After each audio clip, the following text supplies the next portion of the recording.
U.S. Army will purchase ammunition for Russian weapons.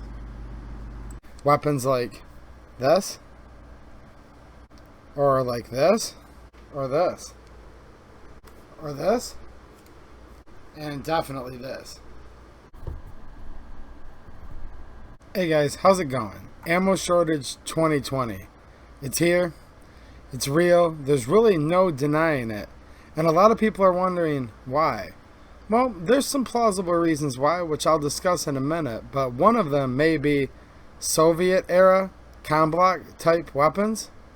Yeah, I'm not joking, so if you guys are wondering what I'm talking about, just stay tuned, and I'm going to discuss it. And by the way, I don't have any corporate sponsors of this channel, so if any of you guys want to show me a little love, the links down in the description are ways you can help the channel, either by donations or just using my Amazon affiliate link, which is free for you and definitely helps the channel. And I'm going to get into this in 1 second. There seriously could be a connection to the Combloc weapons that I just mentioned. But before I do, let me list some of the most plausible reasons, and I'm sure there's many more, but here's basically what I've gathered. First and foremost, we have troubled times in much of this country. There's a pandemic going on. There's a lot of riots. Some peaceful protests, but also no doubt riots where police are being defunded. And where the police do have a duty to protect society at large, it's been decided even in the Supreme Court, the police do not have the duty, and you cannot legally force them to protect any one person. And even though many and most of our police officers are great, usually they respond to fill out reports after something's already happened, because when seconds matter, police are only minutes away.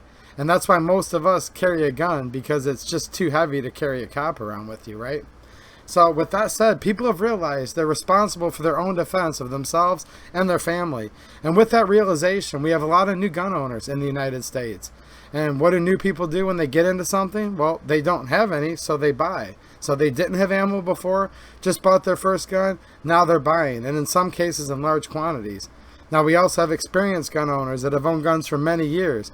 Maybe due to financial reasons, they just couldn't afford the ammo, but they're realizing they need it now more than ever, so they're buying up whatever they can. Maybe people procrastinated, and they're just now getting around to it. Or maybe people already have 1 million rounds at home, and they want to make it 5 million rounds. And these are all things that go on in America, right? And in a capitalistic society, people can basically buy whatever they can afford. And people get ticked off. They call it hoarding, whatever. You guys can sound off in the comments how you feel about that. But that is basically how it works. You buy what you can. If you can't afford it, charge it. Worry about the interest later. I think that's one of the big reasons why there's an ammo shortage. Also keep in mind, ammo is made of components, which not only involves a nationwide supply chain, but also international supply chain. Many countries right now have their businesses closed down or working at partial staff, due to pandemic reasons and different laws and social distancing and all these things, including in many of the factories in the United States, these same social distancing and different laws, different regulations, executive actions from governors, etc. Also, you have a big company like Remington UMC, in the process of bankruptcy right now. Rumor has it they're not even making ammunition right now. So, and if they are, it's not to the capacity that they once were. So keep that in mind. All-time record buying, okay? Supply chain issues and global supply chain things going on here. Well, you knew the government would be involved somehow. Now, I'm not going to get into any kind of government conspiracy, but I do think this was interesting. And I found this article. And this is where I'm tying it into, yes, Combloc weapons could have something to do with, tied in with the United States Army, this ammo shortage. And I found this article. It's called The National Interest, and this was published July 8th, 2020. Okay, I'll leave a link down in the description for this article so you guys can read it.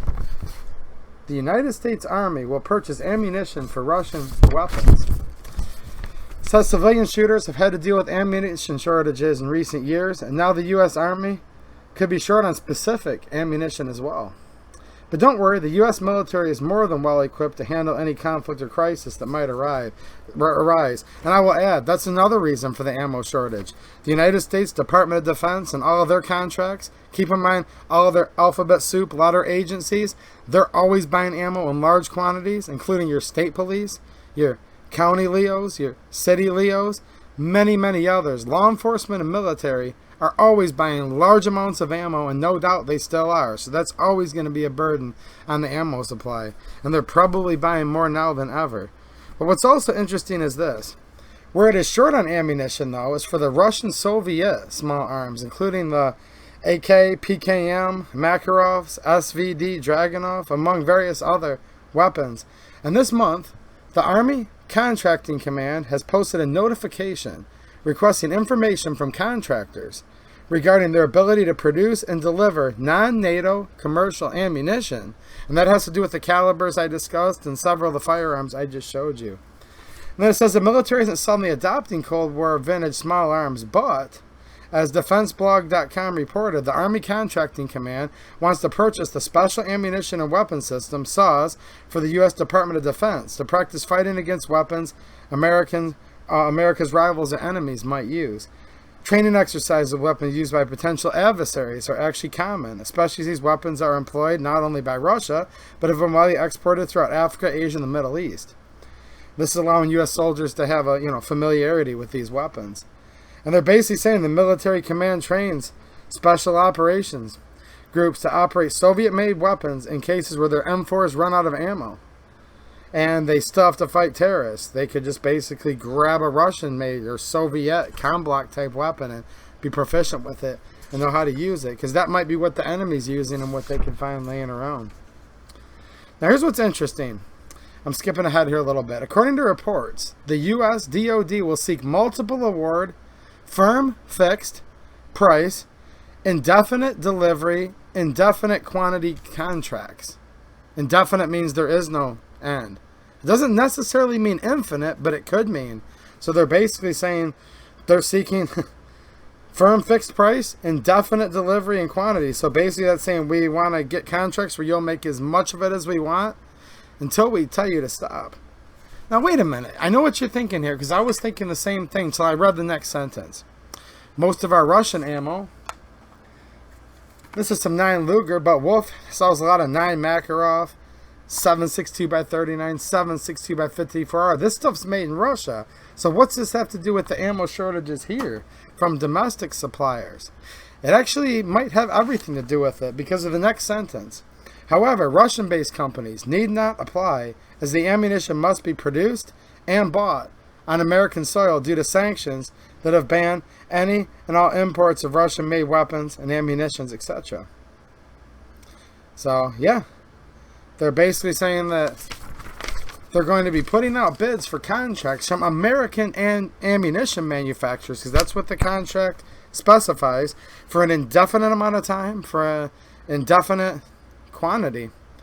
So let's translate that. So companies like Federal, Hornady, CCI, many others could now be deciding this contract could look lucrative for them. The Army wanting to purchase ammunition for Russian weapons, and it seems to me, I know some of you guys are going to say, no, it doesn't work that way. Other guys are going to say, well, yeah, it absolutely does. I don't know. Maybe you guys have special clearances. I don't. But from what I understand, they're going to put their defense contracts first and law enforcement first, then the civilians get what's left. That seems to be the case for most of the major ammunition companies. I'm not talking small boutique companies, which those are very important. They're part of the backbone to small business, but they're not going to be able to fulfill the need of the large amounts of ammo that this country now requires and desires from our civilian populace. So that means the big companies now have a contract, or maybe they need to retool up. Instead of making 9mm Luger, say the military and Leo are all fulfilled with those right now, maybe they're going to tool up to make 9 Makarov, which is not usually made in mass quantities here in the U.S. Or what about 5.45 by 39? Assuming that, Lake City and others have provided enough 5.56 to the U.S. military, maybe they might not feel the need to sell 2.23 5.56 to us civilians if they can produce 5.45 by 39 or 7.62 by 39. Maybe instead of making 308, 7.62 by 54R. Just giving you guys something to think about here. I don't have the information inside security clearances enough to know truly what's going on, truly how much is getting bought, but I wanted to let you guys know that as reported, they are seeking bids right now. The U.S. DoD will seek multiple award, firm fixed price, indefinite delivery, indefinite quantity contracts but they have to be from U.S. based manufacturers. And this article was put out July 8th, 2020. Okay, this is August 11th. So this request for bid was put out a month ago. Are they already fulfilling this right now behind the scenes? Maybe, and maybe to have ammo for weapons like this, believe it or not, for our United States Army, which procures things, through the Department of Defense for many of the different branches of the armed forces. Could have maybe nothing to do with, maybe a little bit, or maybe a lot to do with our current ammo shortages here in the U.S.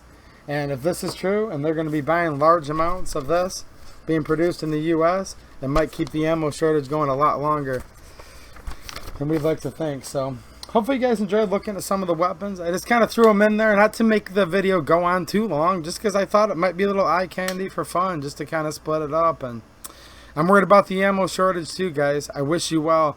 There's many different sides to the story. Some people say people should stop buying it and leave some for everybody else. And I think that's an awesome thing to do if you can help your friends and whatnot. People that need ammo. I know I've been doing that recently. Other people are going to say, hey, this is a capitalistic society. It doesn't matter how much I buy. It doesn't matter if I resell it, what I resell it for. This is America. You can make profit on whatever you want. That's what a lot of people are telling me down in the comments. I've talked about it quite a bit, and I'm not going to rant too long about it. I've been talking about it in my streams, a lot of my ideas on this, but let me know what you guys think. I'm not just playing both sides of the fence to try to appease the crowd. I'll be honest with you. I can see both sides of it. I'm being totally honest. I can see the side that says, hey, come on now. If you don't need, don't buy it all. Save some for other people that are in need. Yeah, that makes a lot of sense to me. But as being an American, that is kind of the American way too, right? Where some people say, no, it doesn't matter. As long as I'm not stealing it or hurting anybody to get it. If I own 1 million rounds and I want to buy my second 1 million rounds, as long as I have the money and I can afford it and I have a place to store it, that's up to me. I can buy whatever I want. That actually makes sense too. We buy a lot of things in this country we don't want, that we don't need. Yeah, it's kind of a complex situation, isn't it? But in the end, it sucks and people are all ticked off. And a lot of people have been telling me in the comments, well, the government has something to do with it. Well, the government has something to do with just about everything when it comes to this, of course. Elections are coming up. That has a huge impact on the ammo shortage now and into the fall, depending who wins in the future. Some people say it doesn't matter who wins, it's going to go into the future. So there you go. But yeah, U.S. Army will purchase ammunition for Russian weapons. I'm not seeing anyone else cover this. I have a fairly small channel, but I thought I'd just throw that out there and get it out to you guys. Let me know down in the comments. There's some interesting stuff to talk about here. Alright, thanks for watching, and have a good one.